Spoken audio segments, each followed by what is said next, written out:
لله الحمد لله رب العالمين والصلاة والسلام على سيدنا والمرسلين وعلى آله الطيبين الطاهرين وعلى أصحابه الهادين المهديين أما بعد أعوذ بالله من الشيطان الرجيم بسم الله الرحمن الرحيم يا أيها الذين آمنوا استعينوا بالصبر والصلاة إن الله مع الصابرين صدق الله مولانا العظيم وصدق رسوله النبي الصادق الوعد الراحم الأمين الكريم إن رحمة الله قريب من المحسنين وما أرسلناك إلا رحمة للعالمين ثم قال تبارك وتعالى جل مجده في شان حبيبه مخبرا وعامرا شاهدا ومبشرا إن الله وملائكته يصلون على النبي يا أيها الذين آمنوا صلوا عليه وسلموا تسلیما۔ ناظرین مکرم، آیہ کریمہ سورہ بقرہ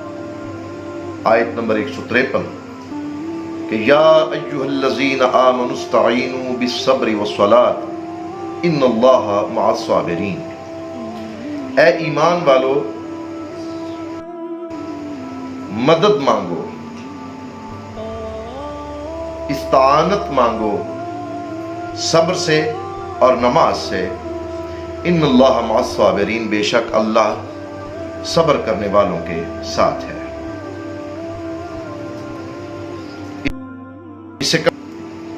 جو اس سے پہلے بیان ہم نے ریکارڈ کروا دیا، یہ تمام بیانات ان 89 یعنی 89 ورسز آف قرآن، آیات قرآنیہ کے متعلق ہیں کہ جن کی ابتدا یا ایھا الذین آمنوا سے فرمائی گئی ہے۔ یہ دوسری آیہ مقدسہ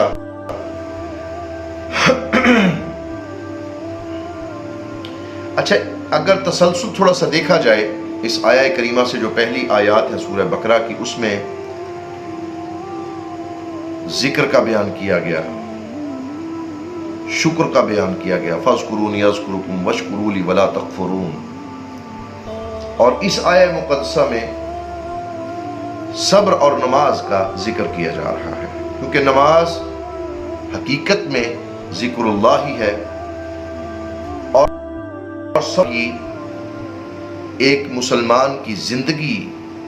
اگر وہ چاہتا ہے کہ میری زندگی کامل ہو جائے، میرا ایمان کامل ہو جائے،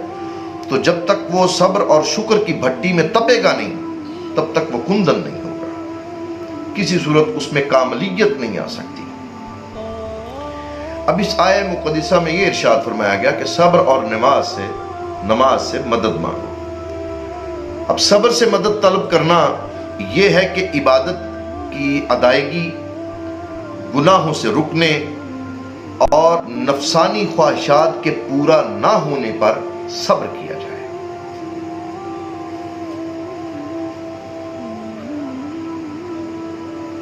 یعنی انسان کے اندر کئی قسم کے وسوسے جو ہیں وہ آتے ہیں، بالخصوص جب انسان جوان ہوتا ہے، تو جوانی کی توبہ جو ہے یہ انبیاء کا شیوا ہے۔ اللہ کرے کہ ہمارے نوجوانوں کو یہ توبہ نصیب ہو، اور وہ اپنی اللہ اور اس کے رسول صلی اللہ علیہ وسلم کی طرف رجوع کریں، اس طریقہ کی طرف رجوع کریں، اس مبارک راستے کی طرف رجوع کریں جو صراط مستقیم ہے، کہ جو صحیح معنوں میں اللہ اور اس کے رسول کی رضا کا راستہ ہے۔ یعنی اگر کہیں پر نفسانی خواہش آپ کی پوری نہیں تو اس پر صبر کریں، بے قابو نہ ہو وہ خواہش، شیطان کے تابع نہ ہو جائیں آپ اس نفسانی خواہش کو پورا کرتے ہوئے۔ نفسانی خواہش میں آپ کے کھانے پینے کی ضروریات بھی ہیں، آپ کے پہننے کے متعلق بھی ہے، آپ کے دیگر جسمانی خواہشات بھی ہیں۔ ذرا کوئی چیز کم پڑ جائے تو شیطان اسی وقت انسان کو بہکاوا اور اس کو پھسلانے کی کوشش کرتا ہے، غلط طریقے پر آمادہ کرنے کی کوشش کرتا ہے۔ اس پر صبر کرنے کا حکم دیا گیا کہ صبر سے مدد لو وہاں پر، اور نماز چونکہ تمام عبادات کی اصل اور اہل ایمان کی معراج ہے، الصلاۃ معراج المومنین، اور صبر کرنے میں جتنی معاون و مددگار عبادت نماز ہے اور کوئی عبادت اس درجے پر نہیں ہے۔ یعنی اگر کوئی نفسانی خواہش پوری ہونے سے رہ گئی ہے، کچھ معاملات انسان دکھی ہے، اپنے گھر کے معاملات میں دکھی ہے، کھانے پینے کے معاملات میں دکھی ہے، پہننے کے معاملات میں، اپنے بچوں کے معاملات میں، یہ ساری نفسانی خواہشات ہیں۔ حقوق العباد میں انسان بعض اوقات اتنا مجبور ہو جاتا ہے کہ شیطان کے بہکاوے میں آ کر پھر غلط قدم اٹھا لیتا ہے ان نفسانی خواہشات کو پورا کرنے کے لیے، جو بیوی کی زبان کی صورت میں، بچوں کی زبان کی صورت میں، گھر والوں کی زبان کی صورت میں، یا کچھ اور خواہشات ایسی جو اپنی ذات سے متعلق ہوتی ہیں، انہیں کے لیے انسان پھر ادھر ادھر کے راستے تلاش کرتا ہے، شارٹ کٹس تلاش کرتا ہے۔ لیکن اللہ پاک فرما رہا ہے کہ نہیں، یہاں پر صبر کرو، اور صبر کرنے کے لیے، صبر کو کامل کرنے کے لیے ضروری ہے بالصبر والصلاۃ، کہ صبر کے ساتھ ساتھ نماز سے مدد مانگو۔ نماز ایک ایسی چیز ہے کہ انبیاء بھی اس میں سکون تلاش کرتے رہے، جب بھی ان کو پریشانی ہوتی اسی وقت اللہ کی بارگاہ میں سجدہ ریز ہو جاتے، ان کوئی خوشی ملتی تو اللہ کی بارگاہ میں سجدہ ریز ہو جاتے۔ تو حضرت مسلمان کو، حضرت مومن کو، بالخصوص مومنین کو یہ خطاب کیا گیا ہے کہ چونکہ سب سے بہترین معاون صبر کو کامل کرنے کے لیے نماز ہے، تو اس لیے تم اے ایمان والو اپنی ان نفسانی خواہشات پر کنٹرول کرنے کے لیے صبر کے ساتھ ساتھ نماز سے مدد طلب کیا کرو، یہ حکم دینی ہے۔ اور ان دونوں کا بطور خاص اس لیے ذکر کیا گیا کہ بدن پر باطنی اعمال میں سب سے سخت صبر اور ظاہری اعمال میں سب سے مشکل نماز ہے۔ یعنی صبر کرنا بڑا مشکل ہوتا ہے، کوئی زیادتی کرے اس پہ صبر کرنا، کوئی حق مارے اس پہ صبر کرنا، ظالم کے سامنے صبر کرنا، یا طاقت ہوتے ہوئے بھی کسی سے بدلہ نہ لینا، صبر کر جانا، یا مصیبتوں میں یا بیماریوں میں، فاقہ کشی میں، حالات کی سنگینی میں صبر کرنا۔ بہت کم لوگ ایسے ہیں، وہی کہ جن پر اللہ کا کرم ہوتا ہے، جن پر اللہ اور اس کے رسول کی فضل و عنایت ہوتی ہے، وہی لوگ اسی صراط مستقیم پر رہتے ہیں کہ کسی صورت اس سے ادھر ادھر دیکھتے نہیں، ہر وقت صبر میں رہتے ہیں، اور صبر کو کامل کرنے کے لیے وہ نماز کی مدد لیتے ہیں۔ کوئی پریشانی ہے، کوئی تنگی ہے، جو بھی ہے معاملہ، اسی وقت اپنے رب کی بارگاہ میں سر بسجود ہو گئے اور استغفار کیا، اس کی بارگاہ میں عرض گزار ہوئے، اپنی خواہشات بھی اس کے سامنے رکھ دی، اپنے معاملات بھی اس کے سامنے رکھ دیے، اپنی بیماریوں کا حال بھی اس کے سامنے رکھ دیا، اپنے اولاد کا حال بھی اس کے سامنے رکھ دیا، اپنے گھر والوں کا حال بھی اس کے سامنے رکھ دیا۔ مطلب یہ بات ثابت شدہ ہے کہ صبر کرنا انتہائی مشکل کام ہے۔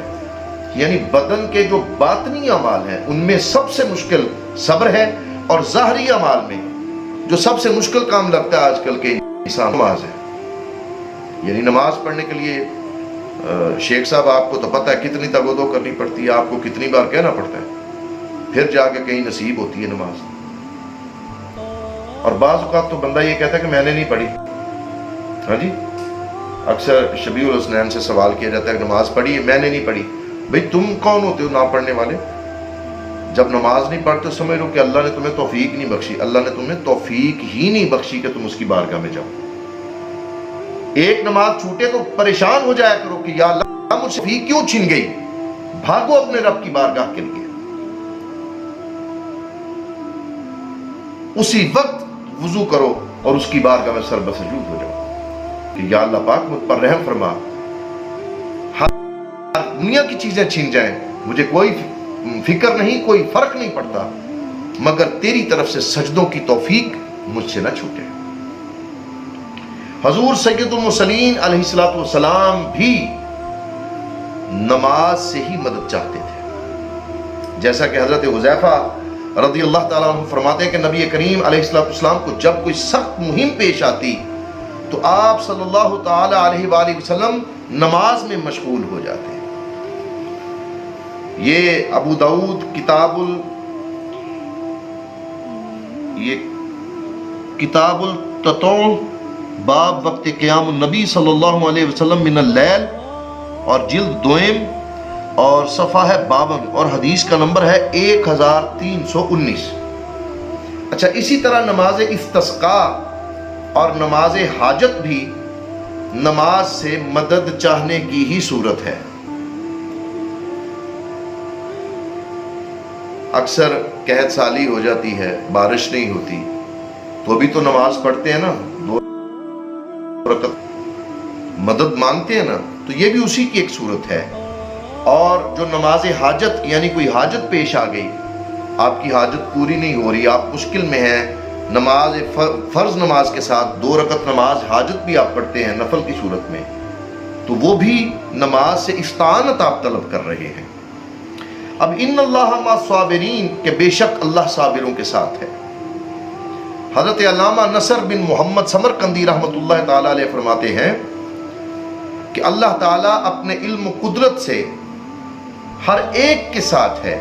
لیکن یہاں صبر کرنے والوں کا بطور خاص اس لیے ذکر فرمایا تاکہ انہیں معلوم ہو جائے کہ اللہ تعالیٰ ان کی مشکلات دور کر کے ان پر آسانی فرمائے گا۔ یہ تفسیر سمرقندی تحت الآیہ، یہ سورہ بقرہ کی جو اس 153 نمبر آیت کی جو تفسیر انہوں نے کی ہے اس میں۔ اچھا، آپ ذرا صبر کے متعلق تھوڑا سا، کہ صبر کہتے کس کو ہے؟ نفس کو اس چیز پر روکنا کہ جس پر رکنے کا عقل اور شریعت مطہرہ تقاضا کر رہی ہو، ایک، یا نفس کو اس چیز سے باز رکھنا جس سے رکنے کا عقل اور شریعت تقاضا کر رہی ہو، اس کو صبر کہتے ہیں۔ یعنی اپنے نفس کو، اپنی ذات کو ہر اس چیز سے روکنا کہ جس سے رکنے کے لیے عقل اور شریعت مطہرہ تقاضا کر رہی ہو، اس کو کیا کہتے ہیں؟ صبر۔ یا نفس کو اس چیز سے باز رکھنا، اس چیز کے حصول سے اس کی قرب رکھنا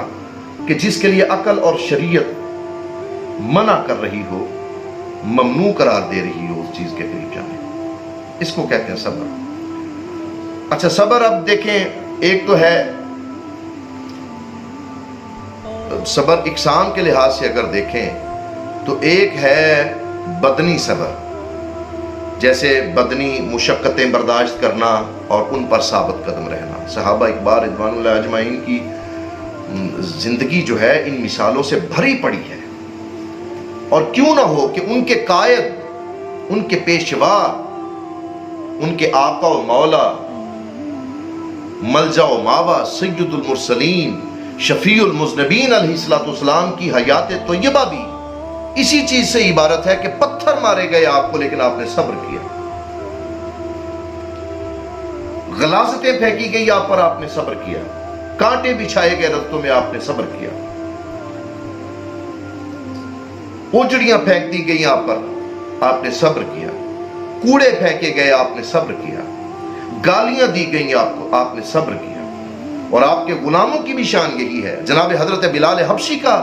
رضی اللہ تعالیٰ عنہ کا معاملہ دیکھ لیجئے، حضرت ابو بکر صدیق رضی اللہ تعالیٰ عنہ کا معاملہ دیکھ لیجئے، حضرت عمر فاروق رضی اللہ تعالیٰ عنہ کا معاملہ دیکھ لیجئے، حضرت عمار بن یاسر کا معاملہ دیکھیے، جن کے سامنے ان کی والدہ کو شہید کر دیا گیا، اور جس عجیب و غریب حالت میں ان کو شہید کیا گیا، بڑے سے بڑا انسان وہاں پر ہمت توڑ ہے۔ لیکن یہ صحابہ اکبار رضوان اللہ اجمعین کے صبر کی مثالیں، یعنی یہ کہ جس چیز کے لیے اس پر بدنی مشقت توڑی جا رہی اس میں ثابت قدم رہنا، یہ صبر ہے۔ اللہ اکبر۔ اور دوسری جو قسم ہے کہ طبعی خواہشات اور خواہش کے تقاضوں سے صبر کرنا۔ اچھا، پہلا جو صبر میں نے بتایا کہ بدن مشقت، اگر یہ صبر جب شریعت مطہرہ کے، جیسے میں نے عرض کیا کہ آقا علیہ السلام کی حیات طیبہ اور صحابہ اکبار رضوان اللہ اجمعین کی زندگیاں پڑھ کے دیکھیں تو ثواب ہی ثواب ہے، قابل تعریف ہے کہ ایسے لوگ کہاں سے آئیں گے۔ لیکن یہ بات اپنے ذہن میں رکھیں، جو دوسری تعریف ہے صبر کی، یعنی طبعی لحاظ سے، طبعی خواہشات اور خواہش کے تقاضوں سے صبر کرنا، اگر اس پر انسان کامل ہو جائے تو یہ تو پھر انسان مکمل طور پر تعریف کے قابل ایک اعلیٰ مقام پر چلا جاتا ہے۔ اب یہ صبر کی ترغیب کے لیے قرآن و حدیث اور بزرگان دین کی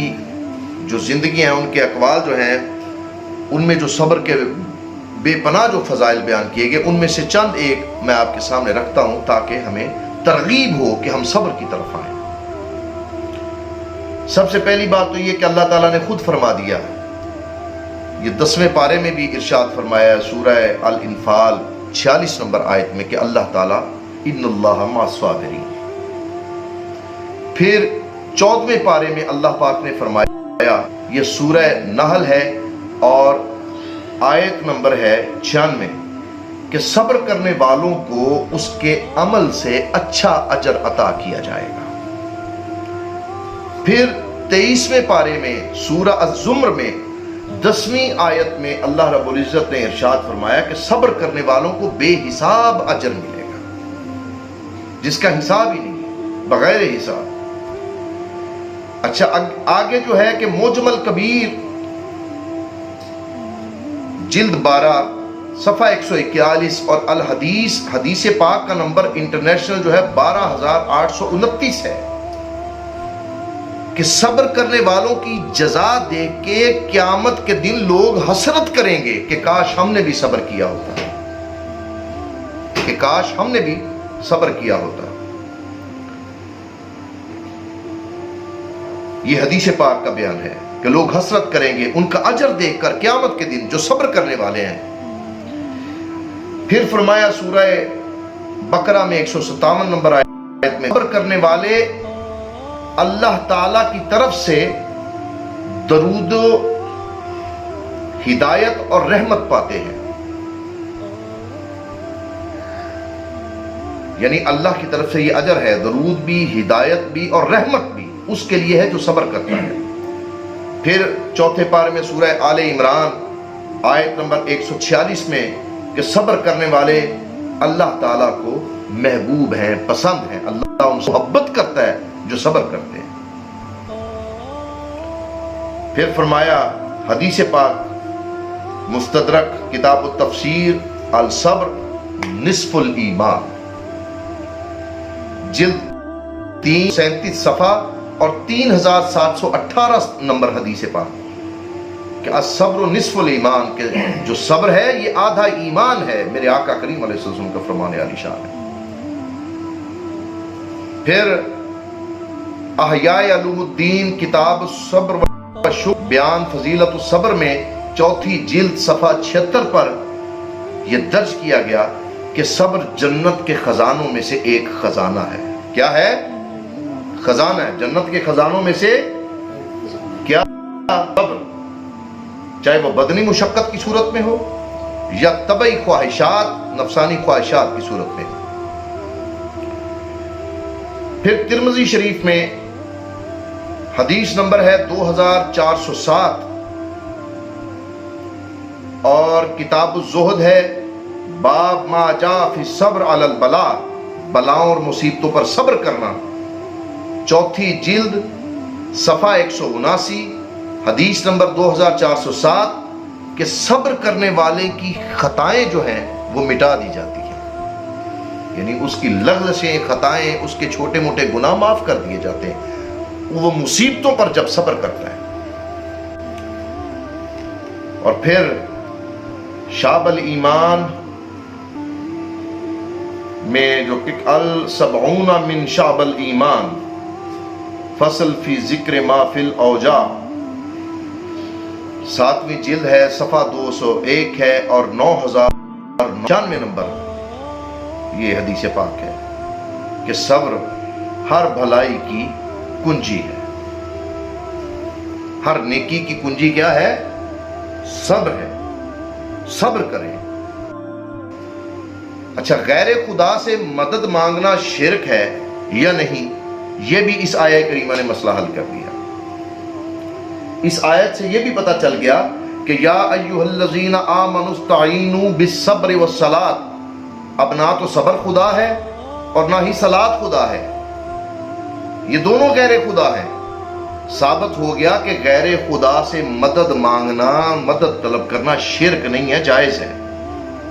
اعلیٰ حضرت امام احمد رضا خان بریلوی رحمت اللہ تعالی علیہ فرماتے ہیں کہ خدا را اگر یہ آیہ کریمہ ایاک نستعین میں مطلق استعانت کا ذات الہی جل وعلا میں حصر مقصود ہو تو کیا صرف انبیاء علیہم الصلاۃ والسلام ہی سے استعانت شرک ہوگی؟ کیا یہی غیر خدا ہے؟ اور سب اشخاص و اشیاء دیگر ہمارے دوستوں کے نزدیک خدا ہیں، یا آیت میں خاص انہی کا نام لے دیا گیا کہ ان سے شرک اوروں سے روا ہے؟ نہیں، جب مطلقاً ذات احدیت سے تخصیص اور غیر سے شرک ماننے کی ٹھہری تو کیسی ہی استعانت کسی غیر خدا سے کی جائے ہمیشہ ہر طرح شرک ہی ہوگی، کہ انسان ہوں یا جمادات ہوں، احیاء ہوں یا اموات ہوں، ذوات ہوں یا صفات ہوں، افعال ہوں یا حالات ہوں، غیر خدا ہونے میں سب داخل ہیں۔ اب کیا جواب دیا جائے گا اس آیہ کریمہ کا کہ خود رب قدیر جل جلالہ و اما نوالہ نے ارشاد فرمایا کہ وَاسْتَعِینُوا بِالصَّبْرِ وَالصَّلَاةِ، کہ استعانت کرو صبر اور نماز سے۔ اب غیر خدا سے مدد مانگنا تو شرک ہے، تو بھائی صبر بھی تو غیر خدا ہی ہے، نماز بھی تو اللہ کی عبادت ہے، اللہ تو نہیں، معاذ اللہ علیہ باللہ، اللہ کی طرف جانے کا راستہ ہے، اس کی خوشنودی کا ذریعہ ہے، اس کی معرفت کا قرینہ ہے۔ کیا صبر خدا ہے جس سے استعانت کا حکم ہو گیا، یا نماز خدا ہے جس سے استعانت کا ارشاد کیا گیا؟ اچھا، دوسری آیہ مقدسہ، ایک اور آیہ مقدسہ ہے سورہ مائدہ میں، دوسری آیت ہے وَتَعَاوَنُوا عَلَى الْبِرِّ وَالتَّقْوَى، کہ آپس میں ایک دوسرے کی مدد کرو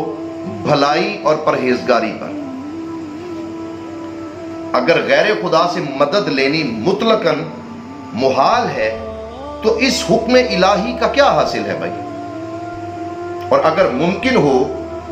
تو جس سے مدد مل سکتی ہے اس سے مدد مانگنے میں کون سی قیامت آ گئی بھائی؟ حدیثوں کی تو گنتی نہیں کی جا سکتی، بکثرت احادیث میں صاف صاف حکم ہے کہ صبح کی عبادت سے استعانت کرو، شام کی عبادت سے استعانت کرو، کچھ رات رہے کی عبادت سے استعانت کرو، یعنی صبح کی عبادت بھی ہے، فجر بھی ہے، شام کی عبادت جو ہے وہ آ جائے، آپ جب بھی آپ نماز پڑھ رہے ہیں، بے سکونی ہو، جتنی بھی بے سکونی ہو، پریشانی ہو، جو ہی نماز کی طرف آتے ہیں، چاہے تھوڑی پڑھیں، تیز میں پڑھیں، کچھ نہ کچھ سکون انسان کو وضو کر کے آتا ہے، باقی سکون اس کو نماز پڑھ کے آ جاتا ہے، بے صبری میں قرار آ جاتا ہے اس کو۔ روزے کی حالت میں آپ دیکھیں کتنی پیاس لگتی ہے، شدت کے ساتھ لگتی ہے یا نہیں لگتی، لیکن جو ہی آپ وضو کرتے ہیں تو آپ کو ایک قرار نصیب ہو جاتا ہے، پھر نماز پڑھتے ہیں تو اور اللہ پاک آپ کی روح میں سکون اتار دیتا ہے، تو وہ تو مددگار ہو گئی آپ کی۔ مصیبتوں میں بھی اسی طرح مددگار ہے نماز، صبر آپ کا مددگار ہے۔ پھر فرمایا کہ حدیث پاک میں آتا ہے کہ علم کے لکھنے سے استعانت کرو، سحری کے کھانے سے استعانت لو، کہ سحری میں برکت ہے، یعنی اگر کوئی بیمار بھی ہے روزہ نہیں رکھ سکتا، یا مسافر ہے روزہ نہیں رکھنا اس نے، جن کو چھوٹ دی گئی ہے، تو پھر بھی وہ سحری کریں، اس میں برکت ہے ان کے لیے، اس سے استعانت حاصل کریں۔ دوپہر کے سونے یعنی کیلولا جو ہے اس کو قیام اللیل کے لیے استعانت کہا گیا کہ اس سے مدد حاصل کریں، کہ دوپہر کو تھوڑی نیند کریں، کیلولا کریں، عصر سے پہلے پہلے، عصر کے بعد نہیں،